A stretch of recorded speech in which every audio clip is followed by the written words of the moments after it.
नमस्कार, प्रखर गूंज न्यूज डेस्क पर आप सभी का स्वागत है। रुख करते हैं खबरों की ओर।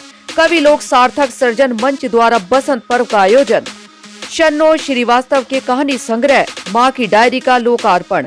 कवि लोक नवांगपुर सम्मान से नवाजे गए फरीदाबाद के सक्षम श्रीवास्तव।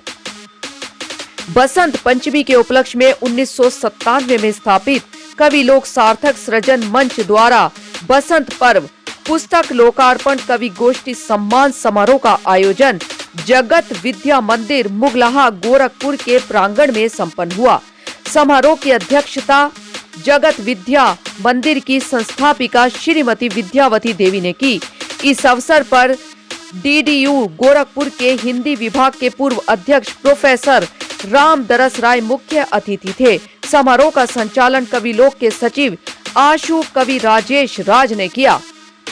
इस कार्यक्रम की सर्वाधिक उल्लेखनीय बात जिसने सभी को भावुक किया, लोकार्पण की प्रचलित परंपरा से हटकर कहानीकार शन्नो श्रीवास्तव द्वारा फरीदाबाद के गोरखपुर आकर अपने कहानी संग्रह माँ की डायरी का लोकार्पण अपनी 87 वर्षीय माँ के हाथों से कराया। और यह आयोजन भी किसी बड़े होटल के हॉल, प्रेस क्लब आदि जगहों पर न होकर श्रीमती विद्यावती देवी द्वारा 1978 में स्थापित विद्यालय के प्रांगण में पूरी भव्यता के साथ संपन्न हुआ।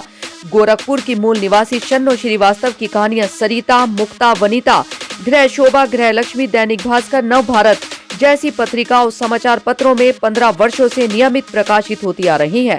कथा, प्रदेश एवं रिश्तों के अंकुर, साझा कहानी संग्रह के अतिरिक्त काव्य अंकुर एवं बेटियां संकलनों में कविताएं भी प्रकाशित हुई हैं। कार्यक्रम की शुरुआत अतिथियों द्वारा मां सरस्वती की भव्य प्रतिमा पर मल्यार्पण एवं दीप प्रज्वलन से हुई। इसके पश्चात विगत 41 वर्षों से हर बसंत पंचमी को एक नई सरस्वती वंदना लिखकर मां के चरणों में अर्पित करने वाले देश के अकेले गीतकार राजेश राज द्वारा सरस्वती वंदना से हुई। इस अवसर पर मुख्य अतिथि प्रोफेसर R.D. राय ने लोकार्पित पुस्तक के कुछ मार्मिक बिंदुओं का उल्लेख करते हुए पुस्तक की कथा वस्तु में रोजमर्रा के जीवन के अनुभवों से गहराई से पिरोए गए लेखिका की सराहना की और इस किताब पर विचार से चर्चा किए जाने पर बल दिया। समारोह की अध्यक्षता कर रही श्रीमती विद्यावती देवी ने इस अवसर को अपने जीवन का एक यादगार पल बताया और लड़कियों की शिक्षा दीक्षा के महत्व को बताते हुए इस कार्यक्रम में सहयोग और प्रोत्साहन देने के लिए सुधीर श्रीवास्तव की भी सराहना की। समारोह की विशिष्ट अतिथि एवं दिल्ली से प्रकाशित प्रखर गूंज पत्रिका की उप संपादक आरती प्रियदर्शनी ने माँ की डायरी संग्रह की सभी 14 कहानियों को अंतर मन को झकझोरने वाली और बिखर रहे जीवन मूल्यों को संजोने की प्रेरणा देने वाली बताते हुए सराहना की। इस अवसर पर लेखिका शन्नो श्रीवास्तव ने कुछ कहानियों के मुख्य अंश पढ़ने के बाद अपने पिता स्मृति देश बलवंत लाल श्रीवास्तव द्वारा बचपन में दी गई सीख कुछ रचनात्मक करो जो हमेशा याद किया जाए का उल्लेख करते हुए इसे अपने कहानीकार बनने की प्रेरणा बताया। संजय कुमार श्रीवास्तव एवं सुधीर श्रीवास्तव ने भी अपने विचार रखे। बसंत पर्व आयोजन के दूसरे सत्र में आयोजित काव्य गोष्ठी की शुरुआत पत्रकार कवित्री आकृति विज्ञा अर्पण की चर्चित कविता सुनो बसंती कील उतारो अपने मन की कील उतारो से हुई, जिसे भरपूर सराहना मिली।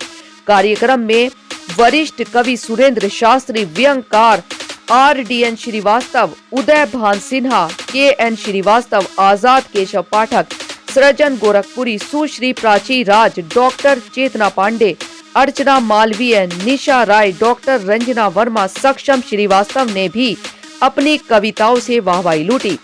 R.D.N. श्रीवास्तव की व्यंग रचना थाल में बाल पर श्रोता हंसते हंसते लोटपोट हो गए। इस अवसर पर कवि लोक के सचिव एवं सदस्यों द्वारा युवा कवि सक्षम श्रीवास्तव को कवि लोक नवांगपुर सम्मान से सम्मानित किया गया। कवि गोष्ठी का संचालन राजेश राज ने किया। अंत में आभार ज्ञापन जगत विद्या मंदिर की प्रधानाचार्य श्रीमती गीता श्रीवास्तव ने किया। धन्यवाद। समाचार के बारे में आप अपनी राय कमेंट बॉक्स में जरूर दें। लाइक और सब्सक्राइब करना ना भूलें और अधिक ताजा तरीन खबरों के लिए जुड़े रहे प्रखर गूंज न्यूज डेस्क के साथ।